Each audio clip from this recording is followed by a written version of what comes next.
റിയാദിൽ ഏറ്റവും അധികം വാഹനാപകടങ്ങൾ നടന്നത് അൽ റൗദ ഡിസ്ട്രിക്റ്റിൽ എന്ന റിപ്പോർട്ടുകൾ. 2 വർഷത്തിനിടെ അപകടങ്ങളിൽ പരിക്കേറ്റവരുടെ എണ്ണം 2000-ലധികമാണ്. നഗരസഭയ്ക്ക് കീഴിലുള്ള വാഹനാപകട നിരീക്ഷണ കേന്ദ്രത്തിൻ്റെതാണ് കണക്കുകൾ.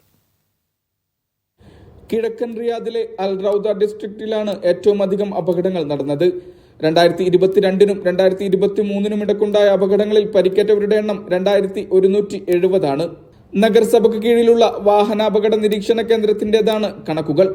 പെട്ടെന്നുള്ള വെട്ടിക്കൽ, അശ്രദ്ധമായ ഡ്രൈവിംഗ് എന്നിവയാണ് ഈ മേഖലയിൽ അപകടങ്ങൾ വർദ്ധിക്കാനുള്ള പ്രധാന കാരണങ്ങൾ. അപകട നിരക്കിൽ രണ്ടാമതായുള്ളത് കിഴക്കൻ റിയാദിലെ നമാർ മേഖലയാണ്.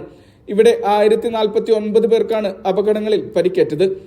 അൽ റിമാൽ മേഖലയിൽ 571 പേർക്കും തുവൈക്ക് മേഖലയിൽ 517 പേർക്കും പരിക്കേറ്റിരുന്നു. അൽ ആരിദ്, ദഹറത്തുൽ ലബൻ എന്നിവിടങ്ങളിലും പരിക്കേറ്റവരുടെ എണ്ണം ഉയർന്നിട്ടുണ്ട്. വടക്കൻ റിയാദ് മേഖലയിൽ ഗതാഗത നിരക്ക് കുറവായത് മൂലം അപകട നിരക്ക് താരതമ്യേന കുറവാണ്. Mishal Cherpulassery, media 1, Riyadh.